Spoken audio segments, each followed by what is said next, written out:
ಉತ್ತರ ಪ್ರದೇಶದ ಪ್ರಯಾಗ್ರಾಜ್ನಲ್ಲಿ ನಡೀತಾ ಇರುವಂತಹ ಮಹಾ ಕುಂಭಮೇಳ ಕೋಟ್ಯಾಂತರ ಭಕ್ತರನ್ನ ಸೆಳೀತಾ ಇರೋ ಜಗತ್ತಿನ ಅತಿ ದೊಡ್ಡ ಧಾರ್ಮಿಕ ಸಂಗಮವಾಗಿದೆ. ಊಹೆಗೂ ಮೀರಿ ಭಕ್ತ ಸಾಗರವೇ ಹರಿದು ಬರ್ತಾ ಇದೆ. 144 ವರ್ಷಗಳಿಗೊಮ್ಮೆ ಬರೋ ಮಹಾ ಕುಂಭಮೇಳ ಆ ಭೋಲೆನಾಥನ ಆರಾಧನೆಯಲ್ಲಿ ತೇಲಿಸುತ್ತಿದೆ. ಮಕರ ಸಂಕ್ರಾಂತಿಯ ದಿನವಾದ ಮಂಗಳವಾರ 13 ಅಖಾಡದ ಮುಖ್ಯ ಸಂತರು ಸೇರಿದಂತೆ 3.5 ಕೋಟಿ ಭಕ್ತರು ತ್ರಿವೇಣಿ ಸಂಗಮದಲ್ಲಿ ಮುಳುಗು ಹಾಕಿ ಕುಂಭಮೇಳದ ಮೊದಲ ಅಮೃತ ಸ್ನಾನವನ್ನ ಮಾಡಿದ್ದಾರೆ.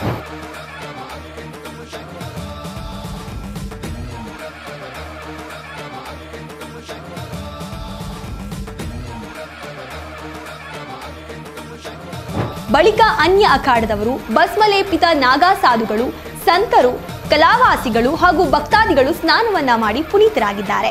ಇನ್ನು ಈ ವೇಳೆ ಹೆಲಿಕಾಪ್ಟರ್ ಮೂಲಕ ಹೂವಿನ ಮಳೆಯನ್ನ ಸುರಿಸಲಾಯಿತು.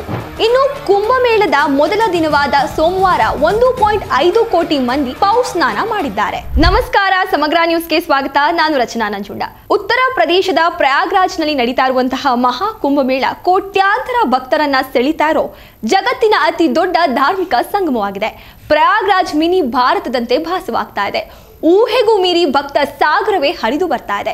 144 ವರ್ಷಗಳಿಗೊಮ್ಮೆ ಬರೋ ಮಹಾ ಕುಂಭಮೇಳ ಆ ಭೋಲೆನಾಥನ ಆರಾಧನೆಯಲ್ಲಿ ತೇಲಿಸುತ್ತಿದೆ.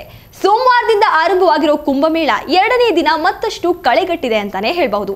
ಮಕರ ಸಂಕ್ರಾಂತಿಯ ದಿನವಾದ ಮಂಗಳವಾರ 13 ಅಖಾಡದ ಮುಖ್ಯ ಸಂತರು ಸೇರಿದಂತೆ 3.5 ಕೋಟಿ ಭಕ್ತರು ತ್ರಿವೇಣಿ ಸಂಗಮದಲ್ಲಿ ಮುಳುಗು ಹಾಕಿ ಕುಂಭಮೇಳದ ಮೊದಲ ಅಮೃತ ಸ್ನಾನವನ್ನ ಮಾಡಿದ್ದಾರೆ. ಮೊದಲಿಗೆ ಶ್ರೀ ಪಂಚಯತಿ ಅಖಾಡ ಮಹಾನಿರ್ವಾಣಿ ಹಾಗೂ ಶ್ರೀ ಶಂಭು ಪಂಚಯತಿ ಅಟಲ್ ಅಖಾಡದವರು ಅಮೃತ ಸ್ನಾನವನ್ನ ಮಾಡಿದ್ದಾರೆ.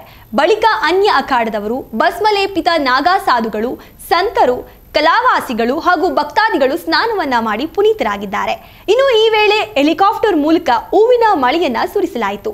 ಈ ಕುರಿತು ಟ್ವೀಟ್ ಮಾಡಿರುವಂತಹ ಉತ್ತರ ಪ್ರದೇಶದ ಸಿಎಂ ಆಗಿರುವ ಯೋಗಿ ಆದಿತ್ಯನಾಥ್ ಅವರು ಮಕರ ಸಂಕ್ರಾಂತಿಯಂದು ತ್ರಿವೇಣಿ ಸಂಗಮದಲ್ಲಿ ಮಿಂದಿದ್ದು ಪುಣ್ಯ ಪ್ರಾಪ್ತಿ ಮಾಡಿಕೊಂಡ ಭಕ್ತರಿಗೆ ಅಭಿನಂದನೆಯನ್ನ ತಿಳಿಸಿದ್ದಾರೆ. ಇದು ನಂಬಿಕೆ, ಸಮಾನತೆ, ಏಕತೆ ಸಂಗಮವಾಗಿದೆ ಅಂತ ಹೇಳಿದ್ದಾರೆ. ಅಂತೆಯೇ ಕುಂಭದ ಆಡಳಿತ, ಸ್ಥಳೀಯ ಆಡಳಿತ, ಸ್ವಚ್ಛತಾ ಕರ್ಮಿಗಳು, ಸ್ವಯಂ ಸೇವಕರು, ಧಾರ್ಮಿಕ ಸಂಸ್ಥೆಗಳು, ನಾವಿಕರು, ರಾಜ್ಯ ಹಾಗೂ ಕೇಂದ್ರ ಸರ್ಕಾರಕ್ಕೆ ಅವರು ಧನ್ಯವಾದವನ್ನ ತಿಳಿಸಿದ್ದಾರೆ.